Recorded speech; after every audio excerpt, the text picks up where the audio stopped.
Today, what I'm going to be teaching you is about how to have unreasonable value. Who wants to have unreasonable value today? Raise your hand. I hope every single one of you guys. If you're, yes. Who wants to have unreasonable value?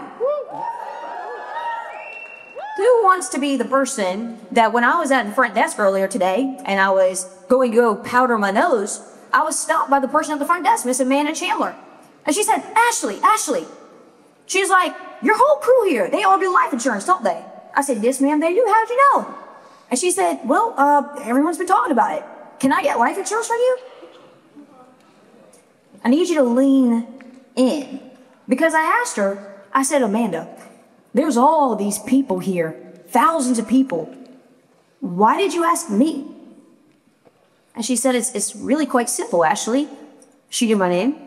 I knew her name. And she said, because it's your vibe.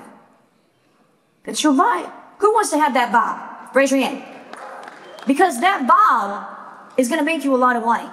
Who here has ever heard someone say this when it comes to a loved one passing? Raise your hand if you've ever had someone pass away that you love. Raise your hand. Okay. So all of us here have been to probably a funeral. Raise your hand if you've been to a funeral, a cremation. Have you ever heard somebody that was a beneficiary say this? You know what? I'm so glad Jack didn't have life insurance. I'm so glad he didn't have life insurance. And you know, it was really fun creating that GoFundMe page. It was amazing. And orchestrating all these potlucks for the community of all these strangers that didn't show up to pay for a $7 dish. I'm just really grateful for that. It wasn't stressful at all coming up with $12,000. And you know what? I really think Jack, he was really thinking about me. He was really thinking about me by not getting that life insurance policy. Who's ever heard of that? Please, show of hands. Show of hands. Nobody. Yeah, me neither. You see, the truth is, nobody ever regrets having life insurance. It's only not having it that they regret it. But for some people, isn't it crazy that they'll insure a cell phone? They'll buy a big old pack of thousands of cigarettes before they ever buy life insurance for their loved ones. I remember I had a client once, maybe that's going to relate to this, and I was showing them all the value and everything. I did everything I possibly could to make the sale. And guess what? As they're smoking their cigarette, they're like, that's just too expensive. I said, so how many cigarettes do you smoke a week? And they're like, oh, about 2 or 3 packs a week. So that's about $48 a month. Do you know what you can get for $48 a month? Do you know the value that comes along with that as far as a death benefit? $15,000. Tell your wife Susan over here. No, that's just too expensive.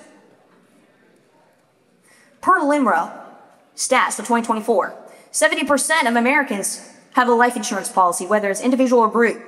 54% of them have no clue what that is. They don't know what it is. They don't know if it's universal life. They don't know if it's a good policy, bad policy, whether it's from the TV.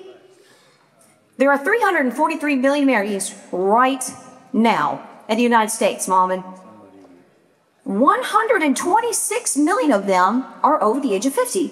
That is 126 million opportunities. Do you know what that really is? That's 126 million experiences. Who do you think is going to make the sale? Me or the guy that's casual when they go up to the door? Let me tell you about my husband's grandma. We call her G-Ball for short. She passed away in 2022. She only had 2 wishes, Grandma Betty.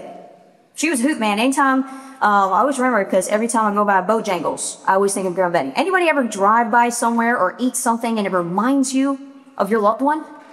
I know for Grandma Peggy, Dustin's other grandma that passed away 3 years ago, she had the best darn chicken salad on the planet. But Grandma Betty, she had 2 wishes, you guys. 2 wishes.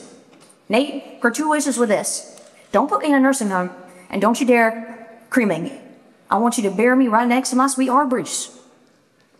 So can you imagine, 10 years ago, when me and Dustin were poor as dirt,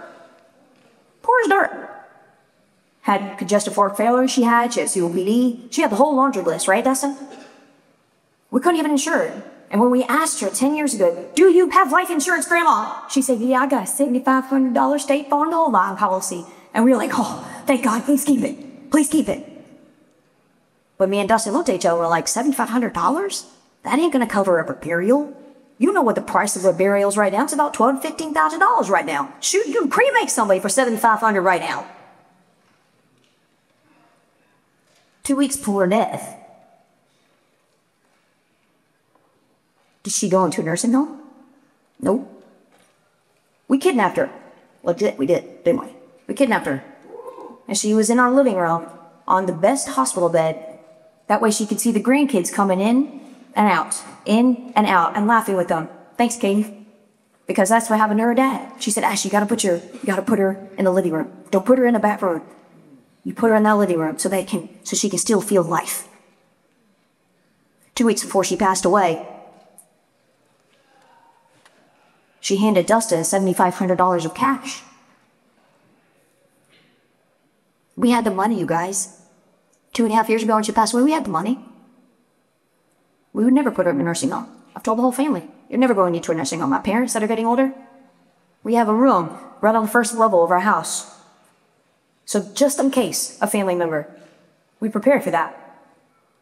My question to all of you guys is, are you winging it? And are you too casual? And you know, this whole entire day has been about self-reflection, gutting yourself, interrogating your routine. You see, if you're trying to close deals on personality and winging it, you might look good, maybe like a Connor Elzerman, maybe like a Will Kemp, but it ain't gonna close your deals for you. Just because you look good, you still good, like Craig Harvey. I was like smelling him in backstage. I'm like, what are you wearing? You know? Here's the thing, ready? Write this down. Are you unreasonable in your pursuit of the product you are providing? Or are you unreasonable in your pursuit of the people you are serving? I went to ChatGPT. Everybody should have ChatGPT on your phone. You should. It's phenomenal. And the more you use it, the more it gets to know you. It's like a little AI robot. And I said, hey, ChatGPT, what is unreasonable value? And it said this: unreasonable value refers to delivering a level of value that far exceeds normal expectations, going above and beyond what is typical or required. It means creating such an exceptional experience, service, or product that it feels almost excessive in its generosity, impact, or effectiveness. This concept is often used in business leadership and personal growth to describe a mindset of over-delivering, setting new standards. And here's the best part about unreasonable value. Jennifer, you ready for this? It creates extraordinary outcomes. Don't we all want to have that experience? We all want that experience, don't we? We don't want to have to walk into a bathroom and there's trash all over the floor. Shoot, man, this entire day I've been picking up trash. Every single moment. How do you build character? You build it in the dark. And you start at the bathroom. How do you build value? You start in the bathroom. That's weird. But legit, it starts in the bathroom. Okay? It's picking up trash and always learning. It's building your character. It's building up your value. You know what unreasonable value does inside of presentation? It actually makes and shifts uncertainty to conviction. Alex, that's what it does. It shifts somebody from being hesitant about the price, and it leads them to action. So I'm going to teach you today of how to be able to separate yourself, Tracy, from everybody else, every other agent. So don't let anybody know the secrets I'm going to share with you today. You ready?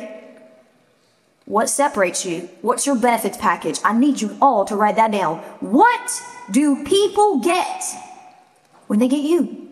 Harley, what do people get? What do they get? What do you provide? What experience, TJ, that when you're walking to a home, what do you want that SEMA to experience with you?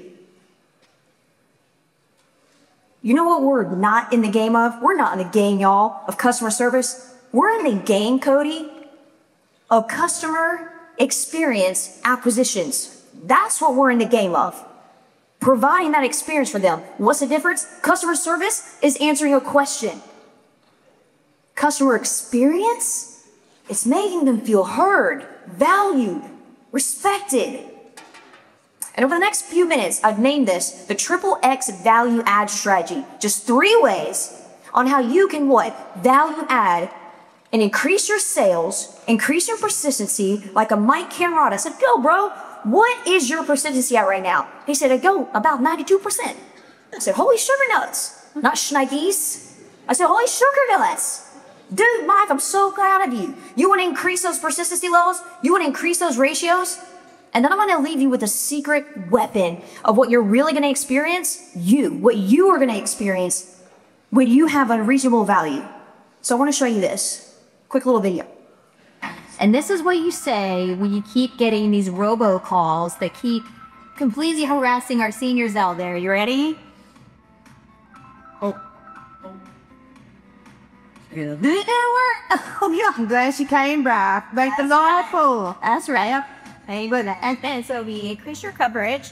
We're able to save you money, and your assignment is now your kids will be taken care of. Amen.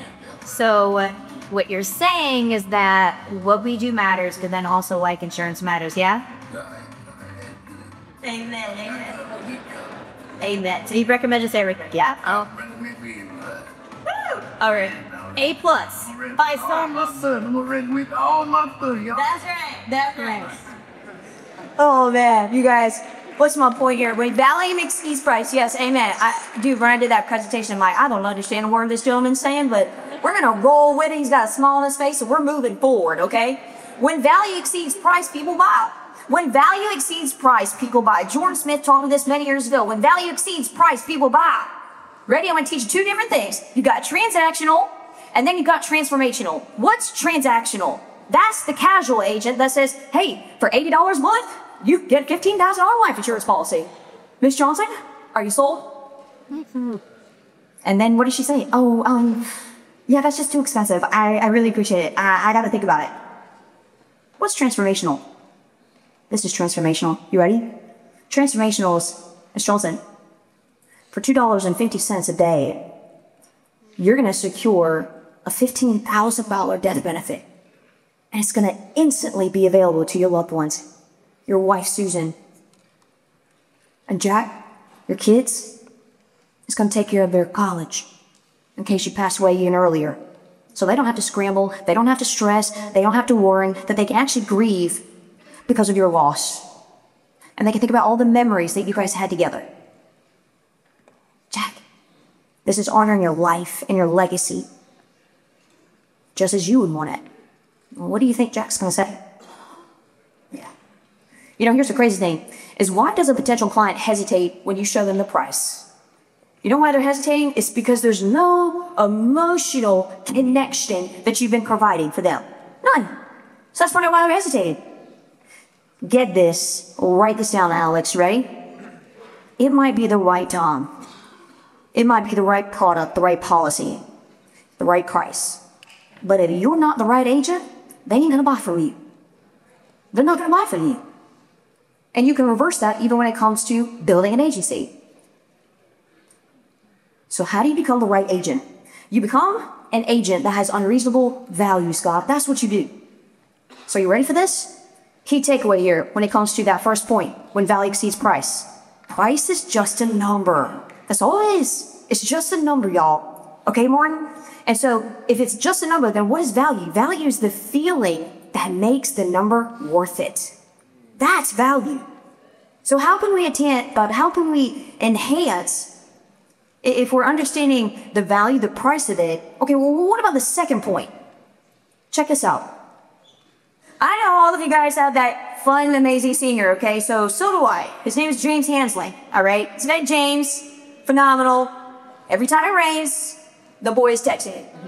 That boy isn't texting me. He's like, hey, baby, it's raining today. And you can see all these text messages. I mean, literally, it's like endless. I was like, man, I'd maybe show them a video. And you guys, how did I create this with James and Della Hansley? That the moment I walk into their house, I'm smelling the most incredible Brits on the entire planet. And Dusty knows this. I don't know how to cook collard greens, and I definitely don't know how to make real grits from scratch. I don't know how to do it. Instant grits. Anybody instant grits freaks? Cheese grits? Right? Okay, none of us. Like 3 of us. That's cool. We're gonna start our own little group. It's gonna be awesome. It's gonna be really, really fun. And so I went to Della because I saw her name on the lead and I was like, Della, are you cooking some grits? Oh my gosh, can you show me how to do it? Come on. But man, it's so simple. Complexity is easy. Simplicity is hard, isn't it? Dan Martell said that. Complexity is easy. We try to make things so freaking complex. Simplicity is hard. Which leads me to my second point. When value exceeds expectation, loyalty is established. Loyalty is established. Check this out. This was the craziest thing. I remember who is popular. Oh gosh. Okay, let me rewind that. Who was popular in high school? Fantastic. We had a bunch of nerds in here. This is great. I'm with my people. Check this out, you guys. One single variable, they did this crazy study with all these people, thousands of students across the United States, and the kids were ranked athletes, athletes to cheerleaders and everybody in between. And they said the one single variable that allowed people to be popular, so any of the nerds in the room that want to become popular, because I was an ugly, fat nerd in middle school, dude, the picture from earlier, from who in the world put that picture up there? Tom Dempsey? I don't know where you are, sir, but that is not the person in that picture today. Thanks to money. Just kidding. All right. Come on. Come on. All right. All right. All right. Here's the one single variable that was the most popular thing for people to become popular. You ready? They like people. They were the ones that were high-fiving people all over, right? The hallways. Hey, Jack, how you doing? Hey, Frank, what's up? Hey, Sue, I'll see you after practice. If you don't understand people, you don't understand business. People want to be with people that like people. No yawning, by the way, sir. Went out to have you do 10 push-ups. Dream making team, they don't understand? Yes? Okay, we have very fit people on our team. Can't yawn in front of me, sir. Just kidding. Simplest way to show that you like people is to ask questions, though. I teach my kids this. Christian's 14, Chloe's 10. The best way that you can show that you like people is you ask questions to them. Just ask questions. Be curious. What you seek will pursue you. Position yourself for attraction. You're not in the sales business, folks. Even when I hear the word sales, it's just weird. You know what we're in? Danny, we're in the people business. But do you even like people? What? Nuts. Y'all just need to leave if you don't like people. No wonder you're not making the money that you want to make. Check this out. Write this down. Pattern recognition. Pattern recognition of reoccurring moments. I've been understanding this skill set for the past few years, where what are the things that always happen with a client where you can add even more value and make your client feel like, man, you can rest assured that you're going to be with the best arm life insurance lady on the entire planet. You're making a great buying decision. You see, I do this with my agents once a month. Open up my home 2 nights, and I have a whole bunch of brand new agents. If you're at my home, I don't know, a week or 2 ago, raise your hand. If you're at my home, holy crackers. Okay, fantastic. All those people stayed at my house, and so we do field training for 3 days. Wow, that's a really amazing, unreasonable, valuable experience that you were creating for like, yes, exactly. But the crazy thing is, I know down to the T, we're gonna play catchphrase at bite time. I know what kind of breakfast casserole I'm gonna be making. Pattern recognition inside your presentation. At the door approach. Even at the darn door approach. Can you systemize it? Everyone, what are you talking about, Ashley? Check this out. Sky Heezer, raise your hand. Sky Heezer, where are you? Y'all, give her a round of applause. Let me tell you why. It's because she told me something that I'm teaching all of you that helped her get her first close. Ready for this? It's so simple. On the call ahead, when you do that call ahead, and when you get to the end, okay, great. Hey, Jack. Hey, listen, now we verified your address, we verified your birthday. This is what we're gonna do next, okay? Look, man, I know there's a gas station right around the way. Hey, listen, I wanna pick myself up a Diet Coke, and I'm gonna grab you a Sprite, Diet Coke, or Miss Pitt. Which one you want? He says Sprite. Okay, great, excellent. So what do?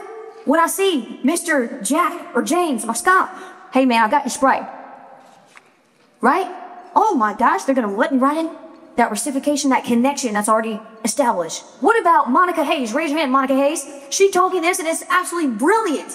She said, Ashley, you just gotta get lost in the sauce. And I'm like, really? What does that mean? She said, you gotta get lost in the sauce. So every time I go up to a door, and I do my nice little door approach. I have a little bag, a little snack bag.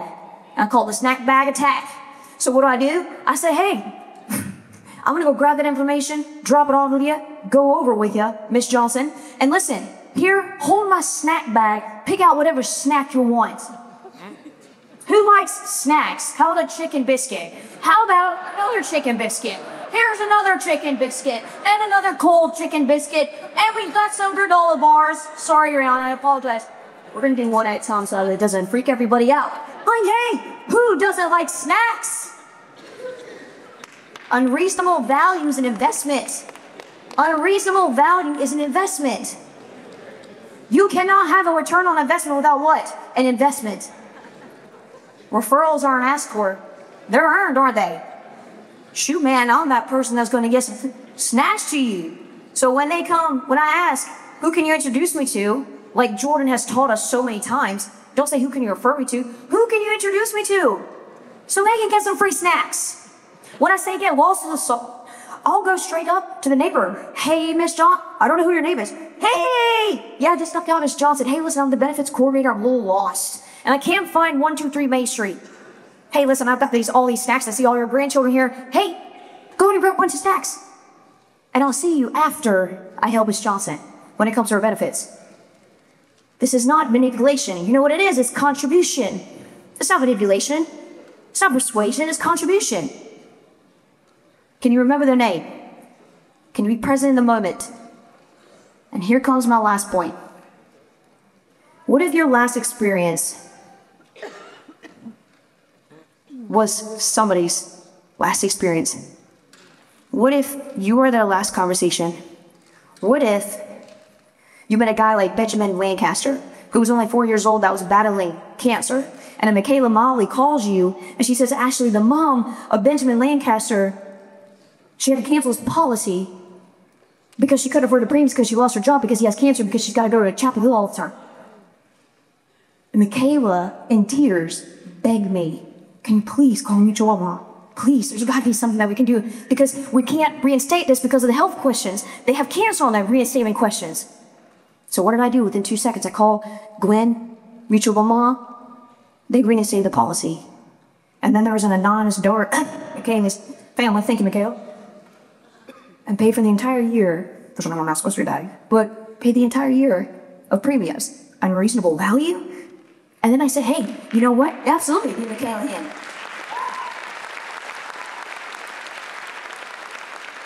And I said, Michaela, I need you to go over to Natalie's house, the mom. And I said, I need you to hand the phone to her. She said, okay, like, all right, you just gonna tell her the news? Let me just hand the phone to her. Now today is what started the Dreammakers Ripple Effect Foundation in December of 2021. She put me on speakerphone, and I said, is this Natalie? Natalie, this is Ashley Colie. I'm a partner in North American Senior Benefits, and I just want to let you know that your entire family, all your clothes, for the next 6 months, and all your Christmas presents are going to be taken care of. That was Ed's last Christmas. There's nothing more gut-wrenching, or even like shaking, even thinking about it, going to a kid's funeral that has a Spider-Man casket. I want to tell you, I told you I was going to give you the third point. This is my father-in-law. And in wrapping up, we didn't have the best relationship starting out because he was really cold. He was really tough on the inside and on the outside because that's not how he was raised, to love people and love people. There is not a restaurant that I don't go and do. I don't want to order all of his fruits. He made the best spaghetti. 3.5 years ago, for the third time, was diagnosed with cancer. If there was a definition for a fire, it was my father-in-law. 3.5 years ago. Go ahead. 3.5 years ago, what we started was a bucket list. We started a bucket list for him. And I said, I'll take you anywhere in the world. Where do you want to go? Where do you want to go, Tim? And like, where we say like he was diagnosed with cancer, he was okay. Like, in other words, like he didn't have a timeline, and it was just, he was still good. He just would get exhausted a little bit. And I would create these experiences because he loved our kids. And yes, he did warm up to me eventually. Okay? He gave me a lot of hugs. And would say, I love you. He was exhausted on that salmon trip in Alaska. $26,000 to get my family and his family to go on an Alaskan cruise. Could I have done that 10 years ago? No. Here is my daughter on the Alaskan cruise. Freezing cold water. Chose to jump in anyway. Didn't know how many moments he had left with his granddaughter. If you know me, I hate roller coasters. Hate roller coasters. Unreasonable value? When Tim says, let's go on this one. Sure, let's do it. Afterwards, wanting to throw up, and I did. 1 month before his passing, he always went on every field trip for our kids. Every single one. Every single one. He went on a field trip with them. 1 month. 2 weeks before he passed away, he was eating smash burgers at our house. They were the best smash burgers ever, Dustin, all right? We tried to emulate it, but we can't. And let me say this. My stepmom-in-law would probably beat me if you guys saw this picture. When we got the call at 11 o'clock at night, and Diane, his wife, told me a love story between them two. She said, Ash, we had to go to Duke, and his pancreas was swelling up, his kidneys were swelling up, and we got to go to the emergency room. And we knew. We called Adrian, a great friend, and she said, I'll watch the kids for you. So at 11 o'clock at night, we go to the hospital. Here's Diane throwing up in a trash can. I see the madness. This gentleman is a big man on a flat board in pretty much like an 8x8 room. And all these people in the emergency room. And I'm looking at Dustin, I'm like, we gotta get him out of this room. What are we gonna do? I bought all this freaking food, hundreds of dollars of food, to not convince, but to persuade the nurses and the staff, please, put him in a comfortable room. Please. And they did just that. But she was feeling awful. So me and Dustin, we made sure she got the most incredible recliner, and we put it right next to his bed with warm blankets and warm pillows. And me and Dustin laid on this tiny little couch, and I couldn't go to sleep that night. And I remember taking this picture, and in my head I'm like, is this the last time? Is this the last time? 6:30 p.m. the next day, he passed away in our arms, holding our hands. And he couldn't speak, but he could open up his eyes, which was like a miracle. And he could just, as if he wanted to tell us, hey, it's gonna be okay. It's gonna be okay. I love you. I say that to say this. When value exceeds reason, it changes you. It changes you, your identity, who you are, and how you do anything is how you do everything. Can unreasonable value be part of who you are? What if I said no at 11 o'clock at night? I'll just go the next day. I'll just go the next day. It's so expensive to go to Duke. We can't get the kids. It'll be fun. What about a 1 for 4? Oh, don't worry about coming to a field trip. We're just so busy. Dad, it's just, you don't have to go. Don't worry about it. And what about this one? Nope. I don't want to go on that roller coaster, Dad. I don't want to do it. And I can keep going on and on and on. How many doors do you not knock on? How many? And you're choosing not to have an experience that changes everything for you. What's stronger than success? What's stronger? Will, do you know what it is? What's stronger than success? Significance. What's stronger than significance? Fulfillment.